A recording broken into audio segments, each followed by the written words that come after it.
അസ്സലാമു അലൈക്കും വറഹ്മത്തുള്ളാഹി വബറകാതുഹു. ബിസ്മില്ലാ വൽഹംദുലില്ലാ വസ്സലാത്തു വസ്സലാമു അലാ റസൂലില്ലാ. റബ്ബി ഇശ്റഹ് ലി സ്വദ്രി വയസ്സിർ ലി അംരി വഹ്ലുൽ ഉഖ്ദതം മിൻ ലിസാനി യഫ്ഖഹു ഖൗലി. അല്ലാഹുമ്മ ലാ സഹ്ല ഇല്ലാ മാ ജഅൽതഹു സഹ്ല വ അൻത തജ്അലുൽ ഹുസ്ന ഇദാ ശിഅത സഹ്ല. റബ്ബി സിദ്നാ ഇൽമാ. അല്ലാഹുവിന്റെ മാർഗത്തിൽ ഒത്തുകൂടിയ പ്രിയപ്പെട്ട സഹോദരിമാരെ, അസ്സലാമു അലൈക്കും വറഹ്മത്തുള്ളാഹി വബറകാതുഹു. ഒരിക്കൽ കൂടി ഈ ഒരു പ്ലാറ്റ്ഫോമിൽ സംസാരിക്കാൻ തൗഫീക്ക് നൽകിയ അള്ളാഹുവിനെ ആദ്യമായി സ്തുതിക്കുന്നു. അൽഹംദുലില്ലാ. അതോടൊപ്പം ഞങ്ങളെ സംസാരിക്കാനുള്ള കഴിവിനെ ഊതി അതിന്റെ ശക്തി പുറത്തെടുക്കാൻ സഹായിച്ച മുന്തസ്സയോട് ഒരിക്കൽ കൂടി ഹൃദയത്തിന്റെ അടിത്തട്ടിൽ നിന്നും നന്ദി അറിയിക്കുന്നു. എല്ലാത്തിനും പുറമെ ഞങ്ങളെ പോലുള്ള സ്റ്റുഡൻസിനെ പ്രോത്സാഹിപ്പിക്കാൻ വേണ്ടി ഈ ഒരു അവസരം നൽകിയ ഹസീന ടീച്ചർ, ഗ്രൂപ്പ് അഡ്മിൻസ്, എന്റെ ശബ്ദം ശ്രവിക്കുന്ന പ്രിയപ്പെട്ട സഹോദരിമാർ, എല്ലാവർക്കും ജസാക്കുമുല്ലാഹ് ഖൈറൻ കസീറ. ഇന്ന് ഞാനിവിടെ സംസാരിക്കാൻ പോകുന്ന വിഷയം, അന്നേ ദിവസം അള്ളാഹു നൽകിയ അനുഗ്രഹങ്ങൾ വിചാരണ ചെയ്യുന്നതിന് മുമ്പ് സ്വയം വിചാരണ ചെയ്യുക എന്നതാണ്. അതുവരെ വെറുതെ അങ്ങനെ ഓതിപ്പോവാറുണ്ടായിരുന്ന സൂറത്തായിരുന്നു സൂറത്തു തക്കാസുർ. സൂറത്തു തക്കാസുറിലെ സുമ്മ ലതുസ്അലുന്ന യൗമഇദിൻ അനിൻ നഈം എന്ന ആയത്തിന്റെ ഗൗരവം മനസ്സിലാക്കിയത് കഴിഞ്ഞ നോമ്പിന് റസിയ ടീച്ചറുടെയും ഹസീന ടീച്ചറുടെയും സ്പീച്ചിലൂടെയാണ്. അതൊരു ടേണിംഗ് പോയിന്റ് ആയിരുന്നു. പിന്നീട് തക്കാസുറിന്റെ തഫ്സീർ ഒന്നുകൂടി വിശദമായി പഠിച്ചു ശേഷം സൂറത്തുൽ അസ്ർ, ആ സൂറത്താണ് ദഅവ എന്ന സ്വപ്നത്തിലേക്ക് എന്നെ നയിച്ചത്. അത് മറ്റൊരു വസ്തുത. സൂറത്തു തക്കാസുറിൽ അന്നേ ദിവസം അള്ളാഹു നൽകിയ അനുഗ്രഹങ്ങൾ ചോദ്യം ചെയ്യപ്പെടുക തന്നെ ചെയ്യും. എണ്ണിയാലൊടുങ്ങാത്ത അള്ളാഹു നൽകിയ ആ അനുഗ്രഹങ്ങളെ കുറിച്ച് നമ്മൾ എപ്പോഴെങ്കിലും ചിന്തിച്ചിട്ടുണ്ടോ? രാവിലെ എണീറ്റാൽ സ്വാഭാവികമായും നമ്മൾ ടോയ്ലറ്റിലേക്ക് പോകും. അപ്പൊ നമ്മൾ ചിന്തിക്കാറുണ്ടോ അള്ളാഹു നൽകിയ ആ അനുഗ്രഹത്തെ കുറിച്ച്? മലമൂത്ര വിസർജനം നടത്താൻ കഴിയാതിരുന്നാലുള്ള ബുദ്ധിമുട്ടിനെ കുറിച്ച് ചിന്തിച്ചിട്ടുണ്ടോ? അള്ളാഹുവിനെ ഓർത്തില്ല എങ്കിലും, നന്ദി കാണിച്ചില്ല എങ്കിലും അള്ളാഹു അതെല്ലാം നമുക്ക് സുഗമമാക്കി തന്നിട്ടുണ്ട്. കുടൽ ബ്ലോക്കായി വയറിൽ നിന്നും വേസ്റ്റ് പുറത്തു പോവാൻ കഴിയാതിരുന്ന ഒരു സഹോദരി പറഞ്ഞത് കേട്ടാണ് അവരനുഭവിച്ച ബുദ്ധിമുട്ടിന്റെ ആഴം മനസ്സിലാക്കിയത്. അള്ളാഹു നമ്മെ എല്ലാവരെയും അത്തരം ബുദ്ധിമുട്ടിൽ നിന്നും കാത്തുരക്ഷിക്കട്ടെ. പിന്നീട് നമ്മൾ ശുദ്ധിയാക്കുമ്പോഴും അള്ളാഹു നൽകിയ ആ അനുഗ്രഹം ഓർക്കാറുണ്ടോ? പാലിയേറ്റീവ് കെയറിലെ പ്രവർത്തകനായ ഒരു സഹോദരൻ തന്റെ അനുഭവം സോഷ്യൽ മീഡിയയിലൂടെ പങ്കുവച്ചപ്പോഴാണ് ഏറ്റവും വലിയ അനുഗ്രഹം മലമൂത്ര വിസർജനം ചെയ്തു കഴിഞ്ഞാൽ സ്വയം ശുദ്ധിയാക്കാൻ കഴിയുക എന്നതാണ് മനസ്സിലായത്. അദ്ദേഹം തന്റെ അനുഭവം പറയുകയാണ്. നട്ടെല്ലിന് ക്ഷതമേറ്റൊരു പെൺകുട്ടി, ആ പെൺകുട്ടിക്ക് സഹായിക്കാൻ അവരുടെ വല്യമ്മ മാത്രമേ ഉള്ളൂ. വല്യമ്മക്ക് കഴിയാതായപ്പോൾ പാലിയേറ്റീവ് കെയറിലെ സഹോദരിയെ സഹായത്തിന് വിളിച്ചു. ആ സ്ത്രീ സഹായത്തിന് ചെന്നപ്പോൾ കണ്ട കാഴ്ച വളരെയധികം ദയനീയമായിരുന്നു. മലമൂത്ര വിസർജനവും പീരീഡ്സിന്റെ രക്തവും എല്ലാം കൂടി ക്ലീൻ ആക്കാൻ കഴിയാതെ വല്ലാത്തൊരു ദയനീയമായിരുന്നു. ആ സ്ത്രീ കരഞ്ഞുകൊണ്ട് ഈ സഹോദരനോട് പറഞ്ഞത്രേ, ഈ സഹോദരൻ വികലാംഗനായിരുന്നു, നീയൊക്കെ എത്ര ഭാഗ്യവാനാ, സ്വന്തമായി മലമൂത്ര വിസർജനം ചെയ്യാനും അത് കഴിഞ്ഞ് ശുചിയാക്കാനുമുള്ള കഴിവാണ് ഏറ്റവും വലിയ അനുഗ്രഹം എന്ന്. എന്റെ ഹസ്ബൻഡിന്റെ ഉപ്പ സ്ട്രോക്ക് വന്ന് പെട്ടെന്നൊരു ദിവസമാണ് സ്ട്രോക്ക് വന്നത്. ആ സമയത്തും അദ്ദേഹം ആകെ വാശി പിടിച്ചിരുന്നത് മലമൂത്ര വിസർജനം ചെയ്യുന്ന സമയത്തായിരുന്നു, അത് ക്ലീൻ ചെയ്യുന്ന സമയത്തായിരുന്നു. ഉപ്പാന്റെ ഔറത്ത് മറ്റുള്ളവർ കാണുക എന്നുള്ളത് വല്ലാത്തൊരു കുറച്ചിലായിരുന്നു. എന്തായാലും ഒരുപാട് ട്രീറ്റ്മെന്റിലൂടെയും പ്രാർത്ഥനയിലൂടെയും അൽഹംദുലില്ലാ ഇപ്പൊ ഉപ്പാക്ക് അത്യാവശ്യം പ്രാഥമിക കർമ്മങ്ങളൊക്കെ ചെയ്യാൻ കഴിയുന്നുണ്ട്. പിന്നീട് അത് കഴിഞ്ഞ് വുളു ചെയ്യുമ്പോൾ, നിസ്കരിക്കുമ്പോൾ എല്ലാം ചിന്തിക്കാറുണ്ട്, അള്ളാഹുവിന്റെ അനുഗ്രഹം ഇല്ല എങ്കിൽ ഈ വിരലൊന്ന് ചലിപ്പിക്കാൻ കഴിയുമോ? എന്റെ കാലിന് ചെറിയൊരു ആക്സിഡന്റ് ഉണ്ടായി. അപ്പോഴാണ് ശരിക്കും ഞാൻ അതിന്റെ വില അറിഞ്ഞത്. ആ സമയത്ത് ഞാൻ അറിയാതെ പ്രാർത്ഥിച്ചിരുന്നു, അൽഹംദുലില്ലാ അലാ കുല്ലി ഹാൽ. അന്ന് കിട്ടിയ ബെഡ് റെസ്റ്റിലാണ് ഞാൻ ഈ മിഷ്കാത്തിലും നൂറസുദരിയിലും ഒക്കെ ആക്റ്റീവ് ആയത്. അന്നാണ് എനിക്ക് ഈ ഖുർആനോടും ഒക്കെ എത്രത്തോളം ഇഷ്ടം തോന്നിയത്. രാവിലെ മക്കളെ സ്കൂളിൽ അയക്കാനുള്ള ഓട്ടപ്പാച്ചിൽ, അതൊക്കെ അള്ളാഹു നൽകിയ ആ ആരോഗ്യം കൊണ്ടല്ലേ. മക്കളെന്ന ആരോഗ്യം, നമ്മുടെ ഈ തിരക്കുകളൊക്കെ ഉണ്ടായത് നമ്മളെ ആരോഗ്യം കൊണ്ടല്ലേ. അവർക്ക് ഭംഗിയായി ലഞ്ചും സ്നാക്സും ഒക്കെ കൊടുത്തയക്കാൻ കഴിഞ്ഞ് ഭംഗിയായി സ്കൂളിലേക്ക് പറഞ്ഞയക്കാൻ കഴിയുന്നത് അള്ളാഹു നൽകിയ ആ ഒരു അനുഗ്രഹം കൊണ്ടല്ലേ. അള്ളാഹു നമുക്ക് നൽകിയ അനുഗ്രഹങ്ങളിലൂടെ അള്ളാഹുവിനെ ഓർക്കണം. നമ്മുടെ പ്രകൃതിയിലൂടെ, ആകാശത്തിലൂടെ, രാപ്പകൽ വ്യത്യാസങ്ങളിലൂടെ അള്ളാഹുവിന്റെ ദൃഷ്ടാന്തങ്ങളെ കുറിച്ച് മനസ്സിലാക്കണം. സൂറത്തു നബയിൽ പറയുന്നുണ്ട്, അലം നജ്അലിൽ അർള മിഹാദാ വൽജിബാല ഔതാദാ വഖലഖനാകും അസ്വാജാ വജഅൽനാ നൗമകും സുബാതാ വജഅൽനാ അൽ-ലൈല ലിബാസാ വജഅൽനാ അൻ-നഹാര മആശാ വബനൈനാ ഫൗഖകും സബ്അൻ ശിദാദാ വജഅൽനാ സിറാജൻ വഹാജാ وأنزلنا من المعصرات ماء ثجاجا لنخرج به حبا ونباتا وجنات ألفافا. ഈ ഭൂമിയെ നിങ്ങൾക്കൊരു തൊട്ടിലാക്കി, അതായത് വളരെ സുരക്ഷിതമായി മനുഷ്യന് വേണ്ട വെള്ളം, വായു എല്ലാം അള്ളാഹു ഒരുക്കി തന്നു. ആ ഭൂമിയുടെ സന്തുലിതാവസ്ഥ നിലനിർത്തുന്നതിന് വേണ്ടി മലകളെ ആണികളാക്കി, നിങ്ങളെ ആണും പെണ്ണുമായി ഇണകളാക്കി സൃഷ്ടിച്ചു. ഈ ഭൂമിയിൽ മനുഷ്യവംശത്തിന്റെ നിലനിൽപ്പിന് വേണ്ടി പരസ്പരം പൂരകങ്ങളായ ശരീര സാദൃശ്യങ്ങളുമായി ആണിനെയും പെണ്ണിനെയും സൃഷ്ടിച്ചു. മണിക്കൂറുകളോളം അധ്വാനിച്ച ആ മനുഷ്യർക്ക് ശരീരത്തിന്റെ ആരോഗ്യം വീണ്ടെടുക്കുന്നതിന് വേണ്ടി ആകാശം ഇരുട്ടുമൂടിക്കൊണ്ടിരിക്കെ ഉറക്കം നാം നിങ്ങൾക്ക് വിശ്രമമാക്കുകയും ചെയ്തു. ആ ഉറക്കിൽ നിന്ന് ഉന്മേഷത്തോടു കൂടി എഴുന്നേൽക്കുമ്പോൾ ജീവിത സന്ധാരവേളയിൽ നിങ്ങൾ സജീവമാകുന്നതിനു വേണ്ടി വെളിച്ചത്തെ ഞാൻ നിങ്ങൾക്ക് ഒരുക്കി തന്നു. നിങ്ങളുടെ മുകളിൽ 7 ശക്തമായ ആകാശങ്ങൾ സ്ഥാപിച്ചു. കത്തിത്തിളങ്ങിക്കൊണ്ടിരിക്കുന്ന ഒരു വിളക്ക്, ലോകം മുഴുവൻ പ്രകാശം നൽകുന്ന ആ വിളക്കിനെ കുറിച്ച് നിങ്ങൾ ചിന്തിച്ചിട്ടുണ്ടോ? മേഘങ്ങളിൽ നിന്ന് കുത്തിയൊഴുകുന്ന വെള്ളം നാം ഇറക്കി തന്നില്ലേ? ആ വെള്ളം കൊണ്ട് നാം ധാന്യവും സസ്യവും നിങ്ങൾക്ക് മുളപ്പിച്ചു തന്നില്ലേ? കണ്ണിന് ആനന്ദം നൽകുന്ന ഇടനൂർന്ന തോട്ടങ്ങളും നിങ്ങൾക്ക് നൽകിയില്ലേ? സൂറത്തു നബയിലൂടെ അള്ളാഹു നമുക്ക് ചെയ്തു തന്ന അനുഗ്രഹങ്ങളെ കുറിച്ച് എണ്ണി എണ്ണി ചോദിക്കുകയാണ്. നന്ദി കാണിക്കാതിരിക്കാൻ കഴിയുമോ? നമുക്ക് ധിക്കാരിയാവാൻ കഴിയുമോ? വെള്ളവും വെളിച്ചവും ഇല്ലാത്ത, മഴ ലഭിക്കാത്ത ഒരു സമയത്തെ കുറിച്ച് ആലോചിച്ചിട്ടുണ്ടോ? അവിടം ജീവിതം സ്തംഭിക്കും. ഫൽയൻളുറിൽ ഇൻസാനു ഇലാ തുആമി. ഇനി നീ ഒന്ന് നിന്റെ ഭക്ഷണത്തിലേക്ക് നോക്കൂ. അള്ളാഹുവിന്റെ അനുഗ്രഹം കൊണ്ട് മാത്രമാണ് ആ ഭക്ഷണം നിങ്ങൾക്ക് മുമ്പിൽ എത്തിയിട്ടുള്ളത്. ഏത് പ്രതികൂല സാഹചര്യങ്ങളിലും അള്ളാഹു നൽകിയിട്ടുള്ള അനുഗ്രഹങ്ങളെ മറക്കരുത്. ഭക്ഷണം ആവശ്യപ്പെട്ടു വരുന്ന പാവങ്ങളെ നിരാശപ്പെടുത്തരുത്. ആ ഭക്ഷണം കിട്ടുമെന്ന പ്രതീക്ഷയിലാണ് അവർ നിങ്ങളിലേക്ക് എത്തുന്നത്. അത് അള്ളാഹുവിന്റെ ഔദാര്യമാണ്. അള്ളാഹു നമ്മുടെ ശരീരത്തിലേക്ക് നൽകിയിട്ടുള്ള അനുഗ്രഹങ്ങളിലേക്ക് നോക്കൂ. വഫീ അൻഫുസികും അഫലാ തുബ്സിറൂൻ. നിങ്ങളുടെ ശരീരത്തിലേക്ക് നിങ്ങൾ നോക്കിയില്ലേ? അവിടെ തന്നെയുണ്ട് ഒരുപാട് ദൃഷ്ടാന്തങ്ങൾ. മനുഷ്യ ശരീരത്തിലെ സൃഷ്ടിപ്പിന്റെ ആദ്യപടിയായ ഭ്രൂണശാസ്ത്രവുമായി ബന്ധപ്പെട്ട വിഷയങ്ങൾ വിശദമായി സൂറത്തുൽ മുഅ്മിനീനിൽ പ്രതിപാദിക്കുന്നുണ്ട്. ثم جعلناه نطفة في قرار مكين ثم خلقنا النطفة علقة فخلقنا العلقة مضغة فخلقنا المضغة عظاما فكسونا العظام لحما ثم أنشأناه خلقا آخر فتبارك الله أحسن الخالقين. പിന്നീട് നാം അവനെ ഭദ്രമായ ഒരു ഭവനത്തിൽ ശുക്ലബിന്ദുവാക്കി വെച്ചു. പിന്നീട് ശുക്ലബിന്ദുവെ രക്തപിണ്ഡമാക്കി സൃഷ്ടിച്ചു. പിന്നീട് രക്തപിണ്ഡത്തെ മാംസപിണ്ഡമായി സൃഷ്ടിച്ചു. പിന്നെ മാംസപിണ്ഡത്തെ നാം എല്ലുകളായി സൃഷ്ടിച്ചു. അനന്തരം എല്ലുകൾക്ക് നാം മാംസം ഉത്ഭവിപ്പിച്ചു. അപ്പോൾ ഏറ്റവും നല്ല സ്രഷ്ടാവായ അള്ളാഹു അനുഗ്രഹ സമ്പൂർണനാകുന്നു. മനുഷ്യരിൽ ഒരു തവണ സ്രവിക്കുന്ന കോടാനുകോടി നുത്ഫ അഥവാ സ്പേമുകളിൽ നിന്ന് ആ ഒരു റേസിൽ തോൽപ്പിച്ചാണ് നമ്മളാകുന്ന സൃഷ്ടിപ്പ് ആരംഭിച്ചത്. ആ ഒരു സ്പേമിന് പകരം മറ്റൊരു സ്പേമാണ് കൂടിച്ചേരുന്നതെങ്കിൽ സുബ്ഹാനല്ലാഹ് മറ്റൊരു വ്യക്തിത്വമായിരിക്കും രൂപപ്പെടുന്നത്. അവിടെ നമ്മൾ ജനിക്കുക എന്നത് അള്ളാഹുവിന്റെ തീരുമാനമാണ്. ആ കുട്ടി എപ്പോൾ ജനിക്കണമെന്നും ആണാണോ പെണ്ണാണോ ജനിക്കണമെന്നും തീരുമാനിക്കുന്നത് അള്ളാഹു ആണ്. പെൺമക്കൾ മാത്രമുള്ളവരെ നിരാശപ്പെടുത്തരുത്, കുറ്റപ്പെടുത്തരുത്. ആ സ്പേമിനെ തെരഞ്ഞെടുത്തത് അള്ളാഹു ആണ്.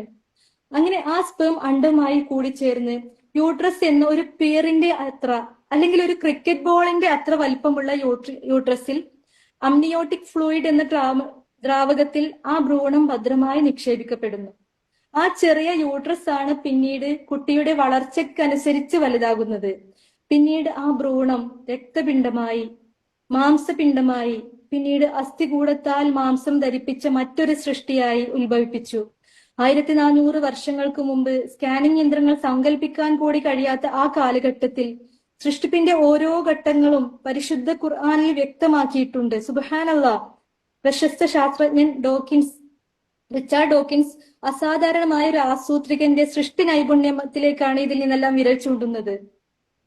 അവിടുന്ന് അങ്ങോട്ട് ഹൃദയമിടിപ്പുണ്ടാകും. പിന്നീട് ആ ഗർഭസ്ഥ ശിശു മരണപ്പെടാനുള്ള നിരവധി സാധ്യതകൾ ഉണ്ടായിട്ടും അതൊന്നുമില്ലാതെ സേഫായി ആ കുട്ടി പുറത്തു വരുന്നു. ആ കുട്ടി കരയുന്നതിലൂടെ അതുവരെ ഉപയോഗശൂന്യമായി കിടന്നിരുന്ന കുട്ടിയുടെ ലങ്സ് വികസിക്കുന്നു.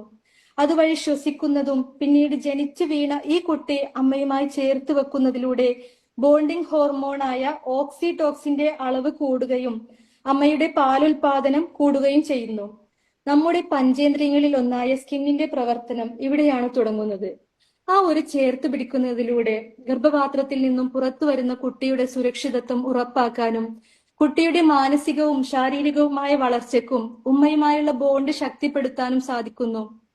അള്ളാഹുവിന്റെ ആ സൃഷ്ടിപ്പ് നമ്മുടെ ആ കുഞ്ഞിനെ എത്ര കണ്ടാലും എത്ര ചുംബിച്ചാലും നമുക്ക് മതിയാകുമോ? സുബ്ഹാനല്ലാഹ്.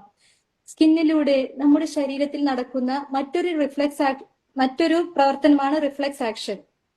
അതായത് ചൂടുള്ള ഒരു പ്രതലത്തിൽ നമ്മുടെ കൈ തട്ടുമ്പോൾ പെട്ടെന്ന് നമ്മൾ കൈ പിൻവലിക്കുന്നു. അതായത് ആ ഭാഗത്തുള്ള ചൂടിനോട് പ്രതികരിക്കുന്ന റിസപ്റ്ററുകൾ ആക്റ്റീവായി അതൊരു നെർവ് പാത്ത് വഴി ഈ സിഗ്നൽ തലച്ചോറിലേക്ക് മെസ്സേജ് എത്തിക്കുന്നു. അവിടെ നിന്നും കൈ പിൻവലിക്കാനുള്ള ആക്ഷൻ എടുക്കാനുള്ള ഒരു മെസ്സേജ് തലച്ചോറിൽ നിന്നും തിരിച്ച് ത്വക്കിലേക്ക് തന്നെ വരുന്നു. ഇത്രയൊക്കെ സംഭവിക്കാൻ ഒരു സെക്കൻഡിന്റെ എത്രയോ ചെറിയൊരു അംശം മതി. സുബ്ഹാനല്ലാഹ്. അതുപോലെ തന്നെ മനുഷ്യ ശരീരത്തിലെ അത്ഭുത പ്രതിഭാസമായ DNA കുറിച്ച് കേട്ടിട്ടുണ്ടോ? നമ്മുടെയൊക്കെ ഓരോ മൈന്യൂട്ട് സെല്ലുകളിലും പ്രവർത്തിക്കുന്നുണ്ട് DNA. കൂടിച്ചേരുന്ന ഓരോ ബീജത്തിലും അണ്ടത്തിലും DNA ഉണ്ട്. അതുകൊണ്ടാണ് ഉപ്പാന്റെ ഉമ്മാന്റെയൊക്കെ സ്വഭാവ സാദൃശ്യങ്ങൾ ഉണ്ടാകുന്നത്. നമുക്ക് ചുറ്റുമുള്ള ഓരോരുത്തരുടെയും സവിശേഷതകൾ, അതായത് ഓരോരുത്തർക്കും പ്രത്യേകത സവിശേഷതകളുണ്ട്. കണ്ണ്, മൂക്ക്, ഉയരം, ജനിതക സവിശേഷതകൾ, ഈവൻ മുടിയുടെ നിറം പോലും DNA-യിലാണ് ഈ വിവരങ്ങളൊക്കെ സൂക്ഷിച്ചിട്ടുള്ളത്. അതായത് നമ്മുടെ ശരീരത്തിലെ ഡാറ്റാബേസ് ആണിത്. ഒരു കോശത്തിന്റെ വലിപ്പം തന്നെ എത്രയും മൈന്യൂട്ടാണ്. ഒരു മില്ലി ലിറ്ററിന്റെ 100ൽ താഴെയാണ് ഒരു കോശത്തിന്റെ വലിപ്പം. അതിലും താഴെയാണ് ഒരു DNA-യുടെ വലിപ്പം. മനുഷ്യ ശരീരത്തിലെ വിവരശേഖരണമാണ് DNA. ഇതിൽ ഉൾക്കൊള്ളുന്ന വിവരങ്ങളെല്ലാം എഴുതി വെക്കണമെങ്കിൽ വർഷങ്ങളോളം എടുക്കുമെന്നാണ് ശാസ്ത്രജ്ഞൻ പറഞ്ഞിട്ടുള്ളത്. ചുരുക്കത്തിൽ നമ്മുടെ ശരീരത്തിന്റെ ബ്ലൂ പ്രിന്റ് ആണ് DNA. അതുപോലെ ഇന്നാ ഖലഖനൽ ഇൻസാന മിൻ നുത്ഫത്തിൻ അംശാജിൻ നബ്തലീഹി ഫജഅൽനാഹു സമീഅൻ ബസ്വീറ. മിശ്രമായ ഒരു ഇന്ദ്രിയ ബിന്ദുവിൽ നിന്ന് മനുഷ്യനെ നാം സൃഷ്ടിച്ചിരിക്കുന്നു. അവനെ നാം പരീക്ഷിക്കുവാനായിട്ട് അവനെ കേൾക്കുന്നവനും കാണുന്നവനുമായിരിക്കുന്നു. മറ്റുള്ള ജീവികളെ അപേക്ഷിച്ച്, അതായത് വവ്വാലുകൾ, നായ, കുതിര, ആന ഇവയൊക്കെ മനുഷ്യനേക്കാൾ ഹിയറിംഗ് കപ്പാസിറ്റി കൂടുതലാണ്.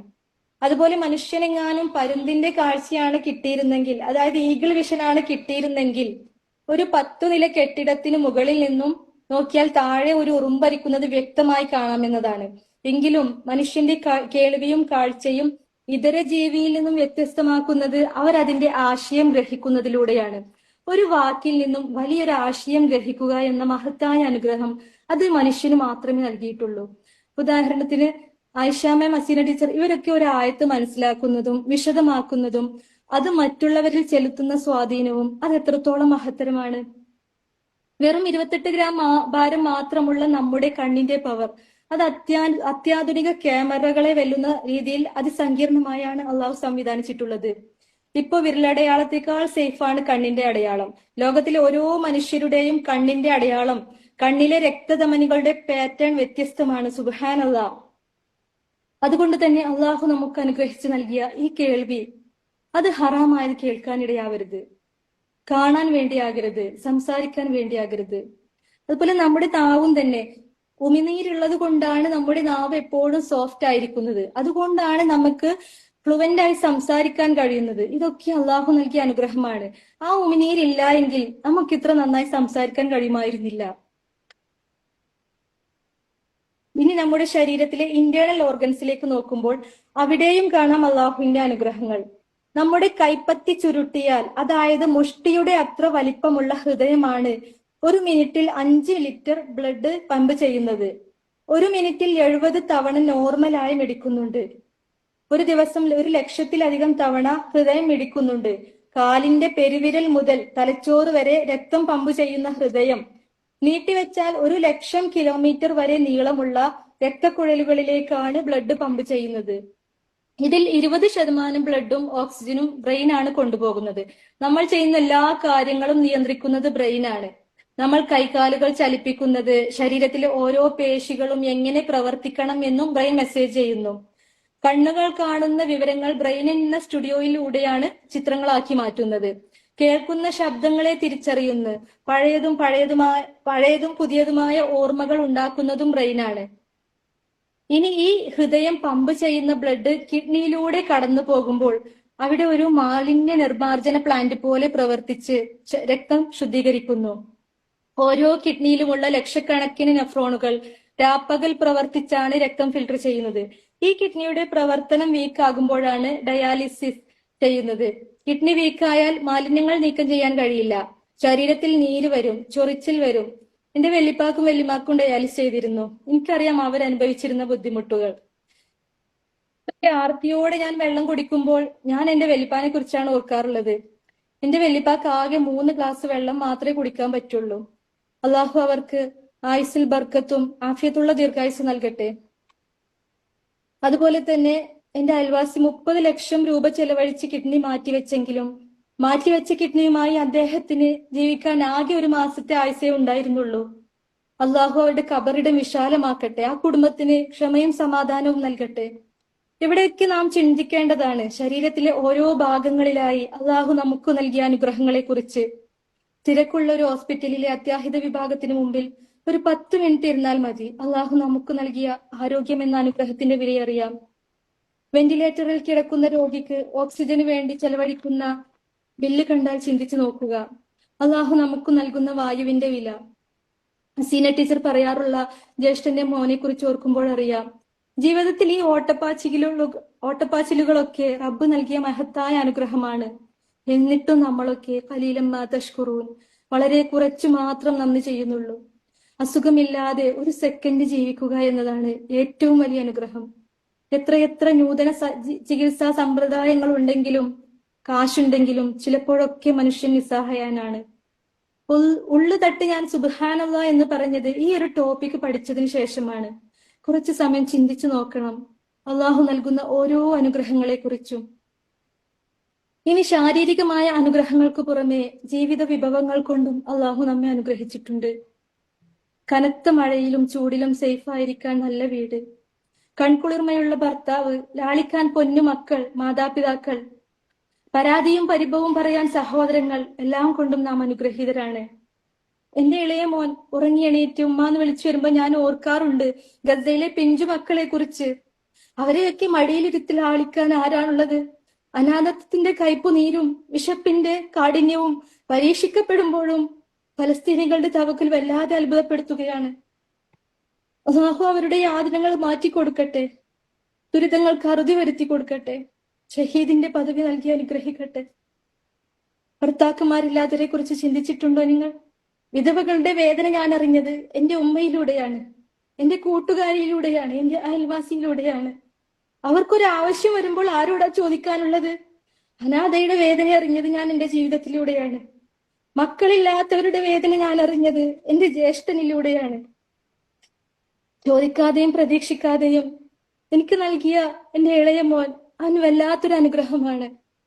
39-ാമത്തെ വയസ്സിൽ 5ാമത് ഞാൻ പ്രസവിക്കുമ്പോഴും പലരും ചോദിച്ചിരുന്നു ഇതിന്റെ ആവശ്യം എന്താണ്. റബ്ബിനറിയാം അവന്റെ ആവശ്യകത. ഉമ്മ മരിച്ചതിന് ശേഷം വാർദ്ധക്യത്തിൽ എന്റെ ഉപ്പ ഒറ്റപ്പെട്ടു പോയിട്ടുണ്ട്. അവർക്ക് ആശ്വാസമാണ് അവൻ. മക്കളില്ലാത്ത ജ്യേഷ്ഠനെയും ഭാര്യയുമാണ് അവർ അബ്ബ ഉമ്മ എന്ന് വിളിക്കുന്നത്. എന്റെ മോൻ കാരണം അവരനുഭവിക്കുന്ന സന്തോഷം അത് അള്ളാഹുവിന്റെ വല്ലാത്തൊരു പ്ലാനിങ് ആണ്, വല്ലാത്തൊരു അനുഗ്രഹമാണ്. ഈ അനുഗ്രഹങ്ങളെ കുറിച്ചൊക്കെ ഞാൻ ഇവിടെ ഓർമ്മപ്പെടുത്തിയത് അതിന്റെയൊക്കെ മൂല്യം മനസ്സിലാക്കാനാണ്. ഒരു ചെറിയ ചരിത്രം കൂടി പറഞ്ഞ് ഞാൻ എന്റെ വാക്കുകൾ നിർത്തുകയാണ്. താബിഈങ്ങളിൽപ്പെട്ട ഒരു വ്യക്തിയായ അബ്ദുല്ലാഹിബിൻ മുഹമ്മദ് റഹിമഹുല്ല അദ്ദേഹത്തിന്റെ ഒരു അനുഭവം വിവരിക്കുകയാണ്. അദ്ദേഹം ഒരു ദീർഘദൂര യാത്ര കഴിഞ്ഞു വരികയാണ്. ഈജിപ്തിന്റെ ഭാഗത്ത് ഒരു വിജനമായ സ്ഥലത്ത് ഒരു ടെന്റ് കണ്ടു. ആ ടെന്റിനകത്ത് ഒരു മനുഷ്യൻ, അദ്ദേഹത്തിന്റെ കൈകാലുകൾ നഷ്ടപ്പെട്ടിട്ടുണ്ട്, അന്ധനുമാണ്. എന്നിട്ടും അദ്ദേഹം പ്രാർത്ഥിക്കുന്നുണ്ട്, അള്ളാഹുവെ, നീ എനിക്ക് ഒരുപാട് അനുഗ്രഹങ്ങൾ ചെയ്തു തന്നിട്ടുണ്ട്, ആ അനുഗ്രഹങ്ങൾക്ക് നന്ദി കാണിക്കാൻ നീ എനിക്ക് അവസരം നൽകണേ എന്ന്. ഈ പ്രാർത്ഥന കേട്ട അബ്ദുല്ലാഹിബിന് മുഹമ്മദ് ആശ്ചര്യത്തോടു കൂടി ചോദിച്ചു, അള്ളാഹു നിങ്ങൾക്ക് മറ്റുള്ളവരെക്കാൾ എന്ത് അനുഗ്രഹമാണ് നൽകിയത്? ആ മനുഷ്യൻ പറഞ്ഞു, ഒന്നാമത് ഞാനൊരു ഭ്രാന്തനല്ല, എനിക്ക് അള്ളാഹു ബുദ്ധി നൽകിയിട്ടുണ്ട്. രണ്ടാമതായി, ആകാശത്തിൽ നിന്ന് വരുന്ന ഏതൊരു അപകടവും അതിൽ നിന്ന് അള്ളാഹു എന്നെ രക്ഷിക്കുന്നുണ്ട്. മൂന്നാമതായി, അള്ളാഹു എനിക്ക് ഹിദായത്ത് നൽകി മുസ്ലിമാക്കി അനുഗ്രഹിച്ചില്ലേ? സദാ അള്ളാഹുവിനെ ഓർക്കാനുള്ള ഒരു ഹൃദയം, സദാ അള്ളാഹുവിനെ വാഴ്ത്താനുള്ള ഒരു നാവും എനിക്ക് നൽകിയില്ലേ? നമ്മുടെ സാഹചര്യങ്ങളുമായി ഒന്ന് താരതമ്യം ചെയ്തു നോക്കൂ. നമ്മൾ എവിടെ നന്ദി കാണിക്കുന്നു? അർത്ഥമില്ലാതെ, ആശയമറിയാതെ ഉരുവിടുന്ന കുറെ ദിക്റുകൾ, ഖുർആൻ പാരായണങ്ങൾ, ഇതൊക്കെയല്ലേ ഉള്ളൂ. എന്നെയൊക്കെ സംബന്ധിച്ചിടത്തോളം എത്ര തെറ്റുകൾ ചെയ്താലും അള്ളാഹ് എനിക്ക് ഒരുപാട് അനുഗ്രഹം നൽകിയിട്ടുണ്ട്. ഈ ഖുർആൻ പഠിക്കാൻ ഒരു അവസരം നൽകി, എന്റെ റബ്ബിനെ കുറിച്ച് പറയാൻ എനിക്കൊരു അവസരം നൽകി. ഏറ്റവും വലിയ അനുഗ്രഹം ഹിദായത്താണ്. നമുക്ക് ചുറ്റും എത്ര ആൾക്കാരുണ്ട് പരലോകത്തെ കുറിച്ചുള്ള ശിക്ഷയുടെ ഗൗരവം അറിയാതെ, അള്ളാഹുവിന്റെ മുൻപിൽ വിചാരണ ചെയ്യുന്ന ദിവസത്തിന്റെ ഗൗരവം അറിയാതെ, സ്വർഗനരകങ്ങളെ കുറിച്ചറിയാതെ ഈ ദുനിയാവിൽ പരാജയപ്പെട്ട് ജീവിക്കുന്നവർ. അള്ളാഹുവെ, അവർക്കൊക്കെ നീ ഹിദായത്ത് നൽകണേ റബ്ബേ. നീ അനുഗ്രഹിച്ചു നൽകിയ ഈ അവയവങ്ങൾ കൊണ്ട് ഒരു തെറ്റും ചെയ്യാനിട വരുത്തല്ല റബ്ബേ. ചോദിച്ചും ചോദിക്കാതെയും ഒരുപാട് അനുഗ്രഹങ്ങൾ നമുക്ക് നൽകിയിട്ടുണ്ട്. ആരും ആഗ്രഹിച്ചു പോകുന്ന ആധുനിക സൗകര്യങ്ങളുള്ള വീട്, റിസ്ക് വർദ്ധിപ്പിച്ചു തന്നു, സമ്പത്തിൽ ബർക്കത്ത് നൽകി, ഈ ദുനിയാവിൽ വെച്ച് ഏറ്റവും അനുയോജ്യനായ ഭർത്താവിനെ നൽകി, അനുസരണക്കേട് കാണിക്കാത്ത പൊന്നു മക്കളെ നൽകി, പരസ്പരം സ്നേഹിക്കുന്ന കുടുംബാംഗങ്ങളെ നൽകി, മുസ്ലിം കുടുംബത്തിൽ എത്തിച്ചു, ഖുർആനിലും സുന്നത്തിലും എത്തിച്ചു, ശ്വസിക്കാൻ ശുദ്ധവായു നൽകി, ഹൃദയം ഇടിച്ചുകൊണ്ടേയിരിക്കുന്നു, മലമൂത്ര വിസർജനം എളുപ്പമാക്കി, തലകറങ്ങി വീഴുന്നില്ല, കൈകാലുകൾ ചലിക്കുന്നു, സംസാരം, കേൾവി, കാഴ്ച, എണ്ണിയാൽ ഒടുങ്ങാത്ത അനുഗ്രഹങ്ങൾ. ഇതൊന്നും ചോദിച്ചിട്ടില്ല. നമുക്കില്ലാത്തത് 99% അനുഗ്രഹങ്ങൾ നൽകിയിട്ടും നമുക്ക് അള്ളാഹുവിനോട് പറയാനുള്ളത് നമുക്കില്ലാത്ത ആ 1% കുറ്റങ്ങൾ മാത്രം. ഇത്രയൊക്കെ നൽകിയിട്ടും അള്ളാഹുവിനെ കുറിച്ചുള്ള ഓർമ്മകൾ കൊണ്ട് ഹൃദയം നിറച്ചില്ലെങ്കിൽ, ഇബാദത്തുകൾ ചെയ്യാൻ സമയം കണ്ടെത്തിയില്ലെങ്കിൽ, അന്നേ ദിവസം അള്ളാഹു നമ്മെ പിടികൂടുക തന്നെ ചെയ്യും. നമ്മളൊക്കെ എത്ര ഭക്ഷണം വേസ്റ്റാക്കി കളയുന്നു. 2 ദിവസം പട്ടിണി കിടന്ന് ഒരു റൊട്ടി കഷ്ണം വായിൽ വെച്ചപ്പോഴുള്ള സന്തോഷവേളയിൽ പോലും പ്രവാചകൻ നീതിമാനായ ഭരണാധികാരി ഖലീഫ ഉമറിനെ ഓർമ്മപ്പെടുത്തിയത് അന്നേ ദിവസം അള്ളാഹു നൽകിയ അനുഗ്രഹങ്ങൾ ചോദ്യം ചെയ്യപ്പെടുക തന്നെ ചെയ്യും. അള്ളാഹു നമ്മെ കാത്തുരക്ഷിക്കട്ടെ. അള്ളാഹു നൽകിയ ഈ അനുഗ്രഹങ്ങൾക്ക് അറ്റ്ലീസ്റ്റ് 5 വക്തെങ്കിലും നിസ്കരിക്കാത്ത എത്ര കുടുംബങ്ങളുണ്ട്. 5 വക്ത് നിസ്കരിക്കാത്ത കുടുംബത്തിന് എന്ത് ബർക്കത്ത്, എന്ത് ഐശ്വര്യം. ചിന്തിക്കണം പ്രിയപ്പെട്ടവരെ. അവർക്ക് ചിന്തിക്കാനുള്ള ബുദ്ധി കൊടുക്കണേ റബ്ബേ, ഹിദായത്ത് നൽകണേ റബ്ബേ. നിന്റെ കോപത്തെ തൊട്ട് ഞങ്ങളെയും അവരെയും കാത്തു രക്ഷിക്കണേ റബ്ബേ. ഈ ഉമ്മത്തിനെ മൊത്തം നിന്റെ നരകശിക്ഷയെ തൊട്ട് കാത്തു രക്ഷിക്കണേ റബ്ബേ. സ്വർഗം നൽകി അനുഗ്രഹിക്കണേ റബ്ബേ. ഈ വിചാരണയുടെ ഗൗരവം അറിയാതെ ഹറാമുകളിൽ കൂടി സഞ്ചരിക്കുന്ന മുസ്ലിം ഉമ്മത്തിന് ഹിദായത്ത് നൽകി അനുഗ്രഹിക്കണേ റബ്ബേ. നീ കരുണ ചെയ്യുന്നവനല്ലേ റബ്ബേ, ഞങ്ങളോട് കരുണ ചെയ്യണേ റബ്ബേ. ഞങ്ങളുടെ മാതാപിതാക്കൾക്കും ഞങ്ങളെ പ്രിയപ്പെട്ടവർക്കും നീ ഹിദായത്ത് നൽകി അനുഗ്രഹിക്കണേ റബ്ബേ. മരണപ്പെട്ടു പോയി ഞങ്ങളെ മാതാപിതാക്കളുടെ ഖബർ ജീവിതം റാഹത്തിലാക്കി കൊടുക്കണേ റബ്ബേ. നിന്റെ വിചാരണ കോടതിയിൽ ഞങ്ങളെ അപമാനിതരാക്കല്ലേ റബ്ബേ. ഞങ്ങളെ സ്വന്തത്തെ കൊണ്ടോ പ്രിയപ്പെട്ടവരെ കൊണ്ടോ ഞങ്ങളെ അപമാനിതരാക്കല്ലേ റബ്ബേ. മരണപ്പെട്ടു പോയി ഞങ്ങളെ മാതാപിതാക്കളുടെ കൂടെ നാളെ ജന്നാത്തുൽ ഫിർദൗസിൽ ഞങ്ങളെ ഒരുമിച്ച് കൂട്ടണേ റബ്ബേ.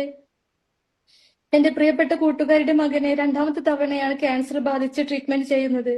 ആ പൊന്നു മോന്റെ അസുഖം ഷിഫിയാക്കി കൊടുക്കണേ റബ്ബേ. താങ്ങാനാവാത്ത പരീക്ഷണങ്ങൾ ഞങ്ങൾക്ക് നൽകല്ലേ റബ്ബേ. ഏത് പരീക്ഷണവും ക്ഷമയോടുകൂടി അസ്ലം തുലി റബ്ബിൽ ആലമീൻ ആയിക്കൊണ്ട് നേരിടാനുള്ള തൗഫീക്ക് ഞങ്ങൾക്ക് നൽകണേ റബ്ബേ. ഒരു റിയാഇനോ ഒരു ഷോക്കോ വേണ്ടിയല്ല ഞങ്ങൾ ഈ ഫീൽഡിലേക്ക് ഇറങ്ങിയത്. നിന്റെ ഖുർആനിൽ നിന്നും ഹദീസുകളിൽ നിന്നും ലഭിക്കുന്ന തിയറികൾ പ്രാക്ടീസ് ചെയ്യാനുള്ള ഈ ദുനിയാവിൽ അതിന് മാത്രമേ ഞങ്ങൾക്ക് നിന്നോട് യാചിക്കാൻ കഴിയൂ. ഈ ദുനിയാവിൽ വെച്ച് മാത്രമേ ഞങ്ങൾക്ക് നിന്നോട് യാചിക്കാൻ കഴിയൂ. നാളെ നിന്റെ പരലോകത്ത് വെച്ച് ഞങ്ങളോ പ്രിയപ്പെട്ടവരോ പരാജിതരായിട്ടുണ്ടെങ്കിൽ, അതിഭയാനകമായ ആ നരകശിക്ഷ അനുഭവിക്കേണ്ടി വന്നിട്ടുണ്ടെങ്കിൽ ഞങ്ങൾക്കൊന്നും ചെയ്യാൻ കഴിയില്ല റബ്ബേ. ഞങ്ങൾക്കും ഞങ്ങളെ പ്രിയപ്പെട്ടവർക്കും ഹിദായത്ത് നൽകി അനുഗ്രഹിക്കണേ റബ്ബേ. ഞങ്ങളെ കുടുംബങ്ങളെ കൺകുളിർമയുള്ള കുടുംബങ്ങളാക്കണേ റബ്ബേ. മറ്റുള്ളവരിലേക്ക് ദീനെത്തിക്കാനുള്ള ഹിക്മത്ത് ഞങ്ങൾക്ക് നൽകണേ റബ്ബേ.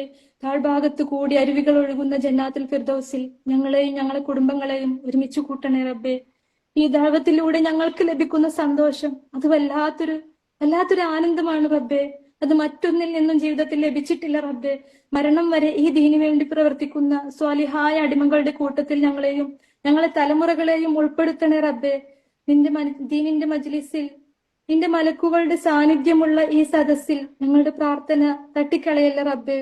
ربنا هب لنا من أزواجنا وذرياتنا قرة أعين واجعلنا للمتقين إماما رب ارحمهما كما ربياني صغيرا اللهم أجرني من النار اللهم أجرني من النار اللهم أجرني من النار وأجر والدينا من النار وأجر والدينا من النار وأجر والدينا من النار ربنا لا تزغ قلوبنا بعد إذ هديتنا وهب لنا من لدنك رحمة إنك أنت الوهاب ربنا آتنا في الدنيا حسنة وفي الآخرة حسنة وقنا عذاب النار وآخر دعوانا أن الحمد لله رب العالمين آمين آمين برحمتك يا أرحم الراحمين.